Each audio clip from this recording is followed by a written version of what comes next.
Hello, everyone. My name is Dr. Gabriel Del Corral. I'm a plastic and reconstructive surgeon and a medical director for the MedStar Center for Gender Affirmation.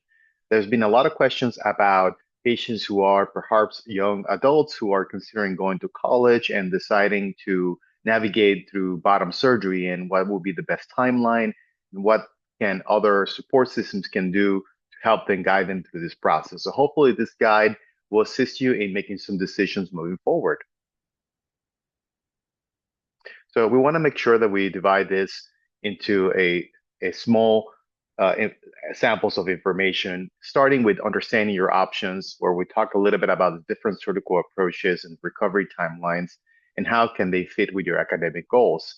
Then we're going to dive into building your support systems to understand how to develop a strong family and academic medical support networks to navigate through the journey, as well as understanding how can you integrate back into your academic life and what would be the best timeline for you to consider this. And lastly, we'll touch up on some long-term success and understanding that this requires some lifetime commitments, including dilation and pelvic therapy on a long-term basis. So this guide is dedicated for young adults who are 19 plus, students and early career professionals considering gender-affirming vaginoplasty who need to balance medical needs with educational and career goals. It is also intended to support families and parents, siblings, partners, friends who may want to provide meaningful, informed support through this journey. And it's also a special section for academic and healthcare staff, especially for those advisors, counselors who are helping patients navigate through this very important journey as well. So there's been a lot of questions about why should we stage a vaginoplasty, and it's not even possible. And the reason why we stage a vaginoplasty is because it can offer some predictability in terms of healing. By staging the vaginoplasty, you can decrease your recovery time and separating this in two sections. It will allow you to reduce the surgical complexity, and perhaps the immediate complication rates can be lower because you're focusing in one small step at first, and then you delay and you postpone the second stage of the surgery. And we'll talk a little bit about that. But academic integration is important. This will allow you to have a more manageable recovery period, usually at 6 weeks for each stage, that can be planned around semester breaks and academic schedules. It also allows you to have some psychological adjustment. There's allows for time to heal, not only physically, but also mentally, and allow you for have an emotional processing and gradual adaptation to the changes. Many patients really want to take the first step, recover, and some patients say, you know what, this really helped me with my dysphoria. I am going to, instead of waiting 3 months or 6 months, I am going to wait a little bit longer until I feel like that second stage is really needed for me. So it will allow you to adjust and determine what will be the next best step. The stage approach has become increasingly popular among young adults because it offers the flexibility during these formative years while potentially providing a predictable surgical outcome. So single stage versus stage approach. Let's talk a little bit about both options. A traditional single stage means that the surgery will be performed in one setting. One surgery means that the creation of the vulva and all the other aesthetic components and the vaginal canal will be created in one surgery. This is usually one 4 to 6 hour surgery with approximately a 12-week recovery. Of course, if you're doing this in one surgery, there will be a lower total cost potentially for those patients paying out of pocket. And it's one hospitalization, usually about 5 to 7 days. There's a higher immediate complexity because you're doing everything at once. So you have also, potentially two specialists working at the same time. And as soon as the pelvic canal has been created and the vaginal canal has been developed, you want to make sure that you attend pelvic therapy. And this requires a number of appointments that you have to make sure that you're dedicated to attend after surgery. Hair removal is also will be required for most vaginoplasty procedures. Now, every center is different in how they require and depending on what procedure you're having done. For our center, we recommend hair removal for penile inversion vaginoplasty and also for the robotic peritoneal vaginoplasty approach. Now, the stage approach means that you're having the surgery separated into two separate procedures, each with a recovery time for about 3 to 4 days in the hospital. Each recovery time will be about 6 weeks. This will allow you to have a more manageable recovery. There's a little bit of a better integration with college life because You may have 6 weeks to recover, and then you can go back to classes and then resume and considering the other step later on, perhaps in the summer break. You have the opportunity to optimize between stages. So for example, if you did the first surgery and you took maybe 6 to 7 or 8 weeks to recover, it took a little bit longer.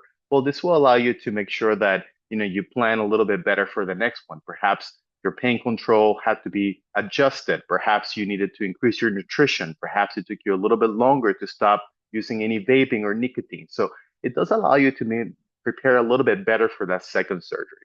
And pelvic therapy will also play a very key element, but this will only have to be performed after the second stage when the vaginal canal is usually created. So the first stage consists of a vulvoplasty. This means that we will create the external genitalia, including the clitoris, the labia minora, the labia majora. We'll reposition the urethra, and this usually takes about 3 to 4 hours. No vaginal canal is created during this first stage. This will allow you to recover for about 3 days in the hospital. And once you go home, you're really taking care of the external genitalia. So it's a really simple wound care process, perhaps using antibiotic ointments, scar gel when indicated. And again, it's a 6-week recovery for that first step. Let's take a look at what happens during a vulvoplasty. So first step is that we perform the removal of the penile and scrotal tissue, followed by a careful reconstruction of the clitoris. And we use the glands of the penis to reconstruct the clitoris, and that allows you to preserve the sensation. Also, there's the creation of the labia majora. We usually formed from the labia majora, comes from the scrotal tissue, and the labia minora, in certain cases, comes from the penile skin and circumcised or uncircumcised patient, depending on the amount of tissue available. And then we focus on shaping the natural appearing external genitalia. Additionally, we also work in making sure that the urethra is in the correct place and making sure that it's also spatulated or open adequately to make sure that the patient is urinating posteriorly and making sure that the patient understands that no vaginal canal will be created during this first. The surgery typically takes about 3 to 4 hours, so 1 to 3 day hospital stay, and it's usually performed under general anesthesia. So here's the timeline. You can see during the first week or two is critical recovery. You're going to be in complete bed rest at home. There will be some pain control that you have to do with analgesics, perhaps taking some narcotics, and a very basic wound care, taking care of the surgical area. No academic activities are allowed during this period. And then you move on into week 3 and 4, where now you're feeling that the swelling is starting to go down and you can mobilize a little bit better. Before you were going from the bed to the bathroom, now you can go from the bed to the bathroom. Perhaps you go into the kitchen, you're sitting in a recliner in the living room, and you may start some light academic activities, perhaps virtually only. You can do driving at that point, especially around the 4th week when you have passed that first month mark, which I think is a very important part in the recovery process. And then at that point, you can drive without, concerns, and you're making sure that you're not taking any pain medication. On week 6 to 8, then now you're going back to a functional return class. You can modify your class schedule. You can go back to your normal activities and lifting restrictions, because around week 6, you can resume all your activities as long as we verify that everything has healed and you're ready to take this, next step. And then on week 12, then patients can resume increase in physical activity, like going to the gym or rock climbing or anything that is really significantly increased physical impact. And then at that point, all the healing has been completed at that point. And that is a good segue to talk a little bit about, okay, well, when can we consider doing the second stage at that point? The second stage takes place between 3, 6 months, or 12 months, or even longer. It's the creation of the vaginal canal. That is considered the stage 2 or the second stage in the surgery. This creates a vaginal canal. Because there is no scrotal tissue, the vaginal canal has to be created using different kinds of lining. It can be used by using skin graft, intestinal graft, or peritoneal graft. This stage requires lifelong dilation commitment. Surgical techniques. The techniques that we use to reconstruct the vaginal canal are skin graft, which usually have to be harvested from the abdomen or from the hip. Those can be also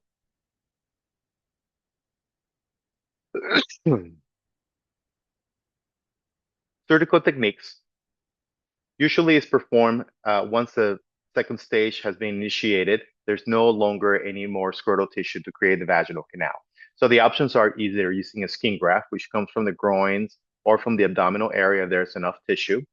That's an option that many surgeons use. In our center, we are not a big fan of this option because it does create a lot of other scarring. We can use an intestinal graft, either using something like an intestinal graft or a sigmoid colon in order to reconstruct the vaginal canal. As we know, intestinal options have the option of providing some lubrication, but this lubrication is by no means similar to cis female vagina. It's more of a thick mucus that can take place. It always requires lubricant to perform the dilation or have intercourse. But the benefit of the intestinal options is that it doesn't require the same degree of dilation frequency at first, and is more resistant to stenosis or narrowing, at least of the entire vaginal canal. And the peritoneal vaginoplasty, another very popular option where we use the abdominal lining to create the vaginal canal. Now, the benefit is that it doesn't have any hair growth, but it doesn't have any evidence of producing any lubrication. Peritoneal tissue will become very similar to skin over time, at least at the cellular level. There has been some great studies showing that this peritoneal tissue will become non-keratinized epithelium, and that's more similar to skin than actually mucosa or intestinal mucosa as well. So depending on where you are, these options will be discussed with you in order to consider what options are going to be the best options for a stage 2 reconstruction. The critical reality is that dilation is really not optional. It is essential for surgical success. Without regular dilation, the vaginal canal will continue to narrow and potentially can close completely. This is a lifelong commitment that begins immediately after surgery. Usually it requires dilating 3 or 4 times a day, especially for the first, usually 3 months after surgery. And then depending on how you're doing and the type of dilation or the type of vaginal canal reconstruction you had, this can be decreased to perhaps 2 or 3 times a week. And then you are continuing dilating for 20 to 25 sessions. But by the time the 1 year mark comes, then you may be dilating once a week or even less. But it really depends on how comfortable you are with your dilation, what size are you currently using, and if the size that you're currently using really match your needs or your partner needs, then we can decide if it's okay to decrease your dilation schedule. But certainly the first year, it's the most important time to dilate without a question. So in terms of stage 2, the recovery it's usually, like I said, the first 1 to 3 days will be in the hospital where the vaginal canal has been created. There may be a vaginal packing in place, and then we show you how to perform the vaginal dilations and the vaginal douching before you leave. Then week 2 to 4 is when you're at home, you're establishing your routine at home. You are still need some assistance from your caregiver and family to make sure that they can assist you with helping you mobilize you from getting out of bed. Perhaps they're going to making pharmacy trips for you or bringing you to the appointments. And then pelvic therapy will begin usually around the 3rd week after your vaginal canal has been created. And it should continue weekly for 12 weeks. Now, remember that you're only focusing on the vaginal canal healing because now the external genitalia has been fully healed. Week 4 to 6, now you're becoming a little bit more comfortable. You understand your routine. You have your new habits about how you incorporate your dilation to your daily routine, and then you can consider returning to your academic schedule between weeks 4 and 6 only virtually to allow you to have enough dilation at home and douching, and then you can start reintegrating as well in the social circle. And then beyond the 6 weeks, then we expect you to go back to your full academic duties and then understand the importance of dilation. And you perhaps at that point, you are seeing still weekly your pelvic therapies until week 12, and then you continue perhaps once a month, at least for the first year, to make sure that you're maximizing all your dilation efforts. So in preparation for your surgical intervention, 12 to 18 months before, you got to make sure that you think about what's going to happen at first. You're going to probably seek your surgical consultation, then a psychological evaluation probably will be needed based on which insurance you're using. You want to make sure that you're maximizing your hormone use and make sure that you're in overall good health. Things like nicotine or vaping need to be under control. Any other conditions For example, any coagulopathies, any other issues such as liver, kidney problems, any cardiac issues, all those things need to be addressed before these major interventions. Then you want to make sure that a year to a year and a half before surgery, you start your academic planning. So you want to make sure that you meet with your advisor about what potential timelines could work for you and still not interfere with your full semester. You want to make sure you create some strategies around your advisors and your semester to see when will be the best time to do this. Sometimes you have to take some courses ahead of time in order to be prepared and minimize the workload by the time you have the surgery. There's also the possibility of engaging with disability services. So make sure that you reach out to your university, college, or work because there's other options for disability services and you may need to register for this. There's also financial preparation that needs to take place. They want to make sure that your insurance verification has already started. In this day and age, of course, many insurance companies, the coverage for this type of procedures can sometimes be very variable. So you want to make sure that before you initiate this process, make sure that you talk to your insurance provider to make sure you have coverage. There'll probably be a prior authorization taking place at our center. It takes place about 3 months prior to surgery. And then you want to give you enough time to see if there is some possibility of denial. Then we usually will appeal for you and make sure that this gets covered eventually. And we try to fight it with the medical directors of the different insurance company as long as there's actually benefits for this type of procedures. And then you want to make sure that you have a family discussion about the financial impact because not only are you investing in the surgery, but are you also taking time away from home? There's going to be some finances that will have to come into place when you have to buy, different type of supplies and medications and traveling to your appointments as well as pelvic therapy as well. So you want to make sure that you kind of create a strategy way before surgery, at least a year before, so you have a clear understanding what's going to be your game plan prior to surgery. So hair removal, as we talked about, is really essential in preparation for penile inversion or peritoneal vaginoplasty. Usually should take place 6 to 12 months before surgery.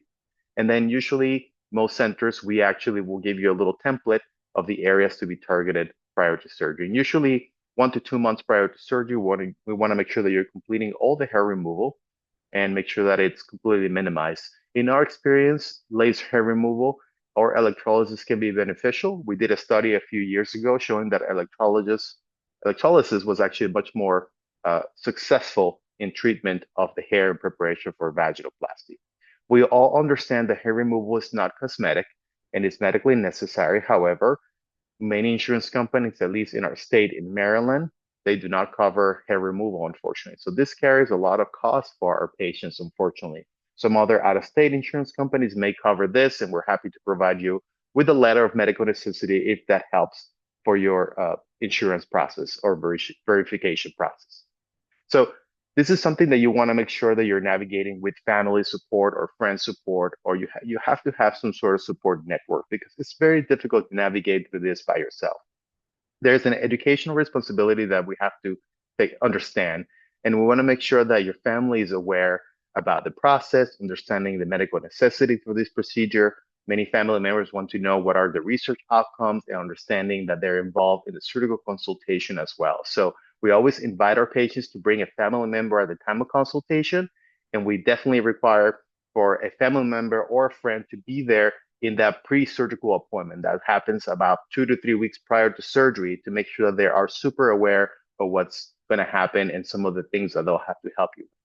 Emotional support is really, really important. I think we want to make sure that we are supporting our patients and make sure if you are part of the support system, you want to express that unconditional love and validate courage that is required to go through the surgeries. Patients go through a tremendous amount of work and they go through a tremendous amount of risk to undergo this type of procedures for ultimately feeling comfortable in their own body. And you need to make sure that you are showing that emotional support throughout the entire journey. And then practical support, assist with insurance navigation, making sure that the appointments are scheduled for pelvic therapy or perhaps surgical follow-ups, and provide adequate financial support and offer caregiving during the recovery time is super important. So some of the things that we want to make sure that parents are aware is communication guidelines for parents. I think that we want to make sure that parents understand that some of the do's and don'ts in preparation for surgery. The do's really make sure that you're using the correct name, the chosen name, and the pronouns. and ask how you can best support them. You want to make sure that you respect their medical autonomy, express pride in their courage, and listen more than what you speak. Some of the don'ts is to share medical details without their permission, make assumptions about their needs, express your fears to them during vulnerable times. This is time to be supportive. Compare their experiences to others. That's a very common mistake. And rush the emotional process timeline.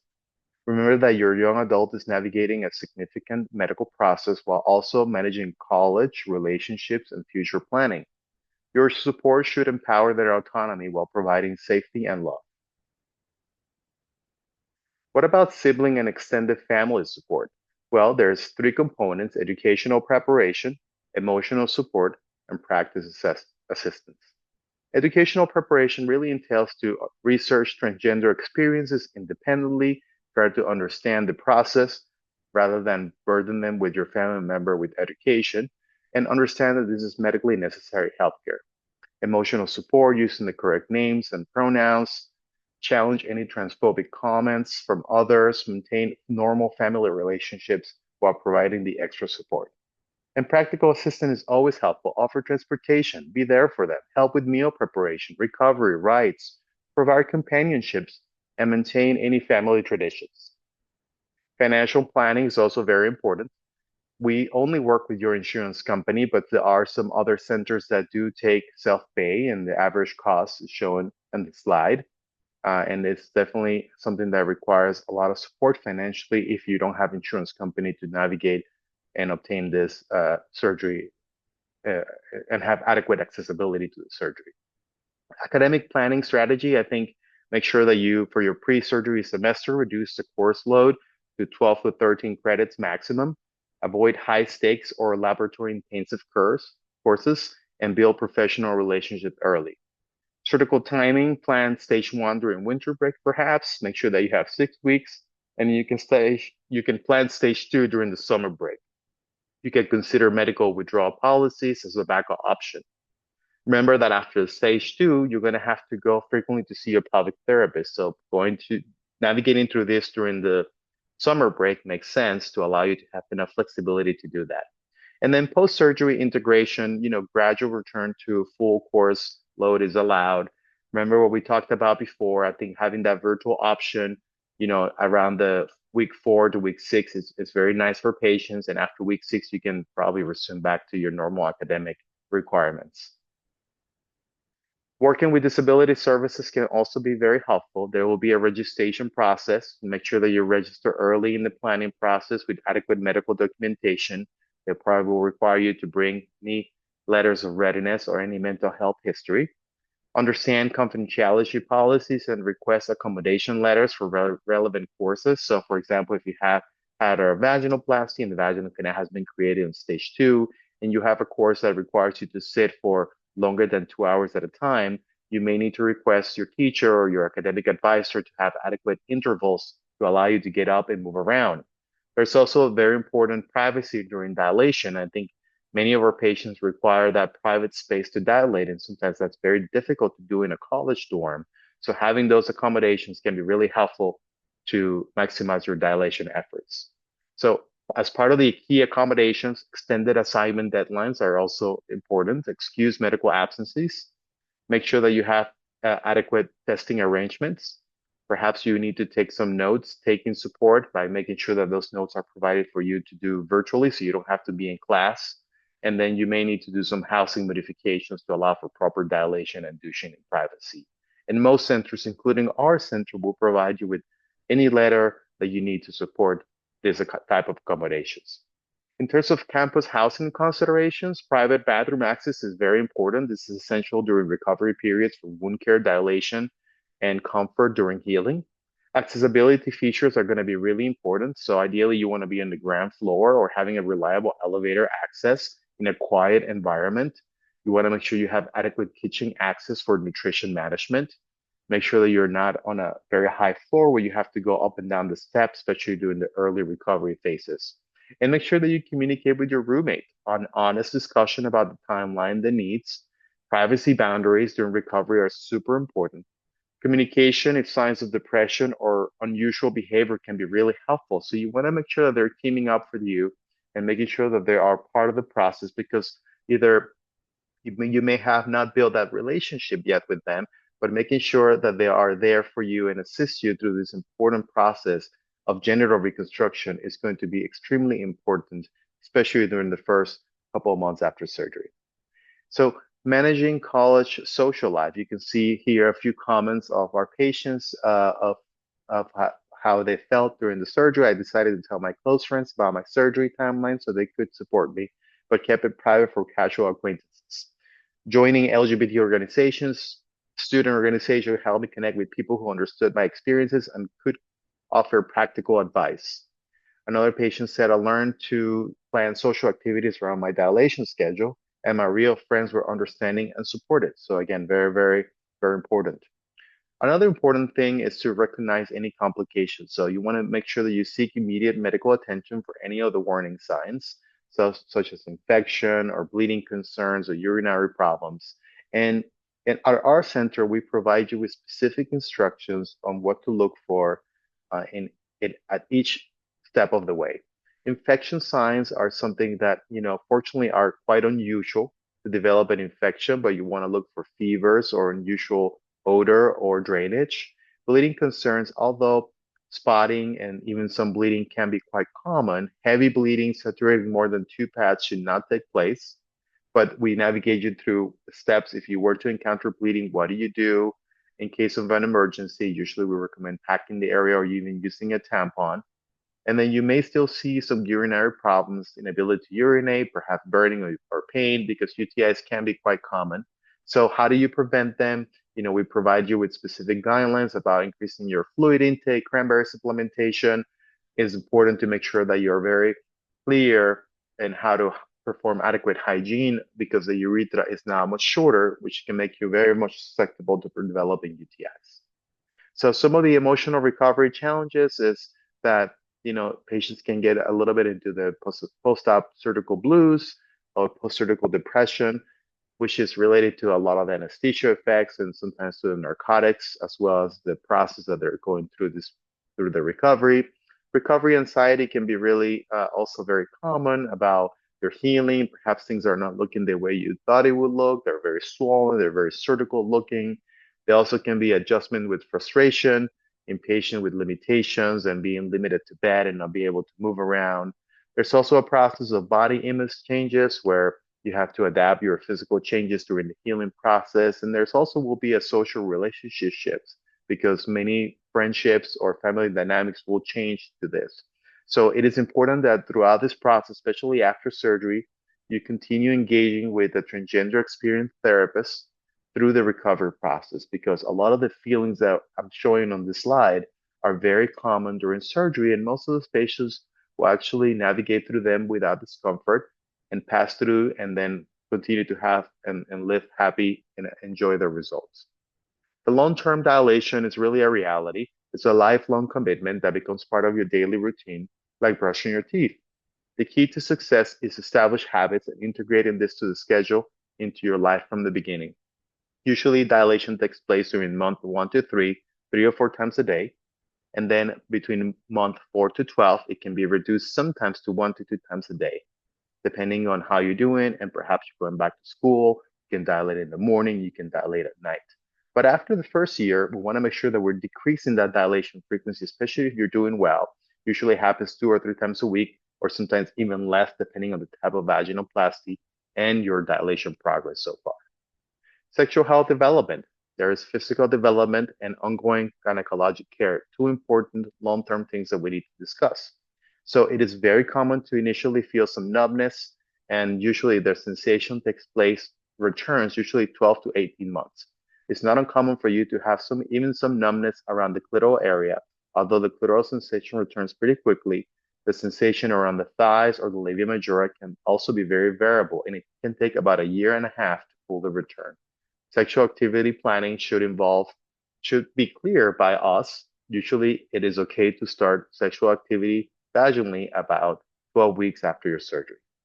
Ongoing gynecologic care is another important aspect. Perhaps you're back in college and you're having some granulation tissue, so partnering with a transgender experienced gynecologist or talking back to your surgeon for regular examinations is not a problem. You don't require regular GYN appointments unless there's a concern with relation tissue immediately after surgery, usually the first year, or there's a concern for a STI or increase in drainage, and then a pap smear or STI evaluation will be evaluated. So open communication with partners about your surgical results, timing, and ongoing needs is essential for a healthy relationship. Some of the essential resources that we see is make sure that you review your WPAP guidelines, make sure that you do a lot of homework about your surgeons. There are community organizations as well, depending on where are you located, and also make sure that your family and friends are part of their PFLAB committees that many centers have in order to support patients as well. So make sure that you look into these things into the future and make sure that you remain authentic by living in alignment with your true self. Make sure that you establish support networks that will help you navigate through this process. Educate yourself with making sure that you understand each option and what it does that entail. Remain healthy as you navigate through this process as well. The journey requires courage, planning, and support, but it represents a profound achievement in living authentically. Trust the process, advocate for your needs, and celebrate each milestone.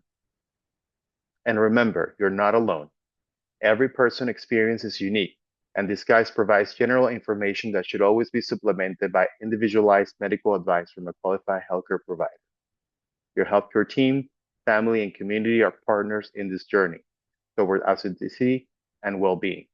The investment in proper planning, strong support systems, and realistic expectation pays dividends in successful outcomes and positive life integration. Remember, this comprehensive guide provides educational information but cannot replace personalized medical consultation. Always work closely with qualified healthcare workers who can provide recommendations based on your specific circumstances. Thank you for watching. I hope that was helpful. And if you have any questions, don't forget to email us to the email of our practice. Take care.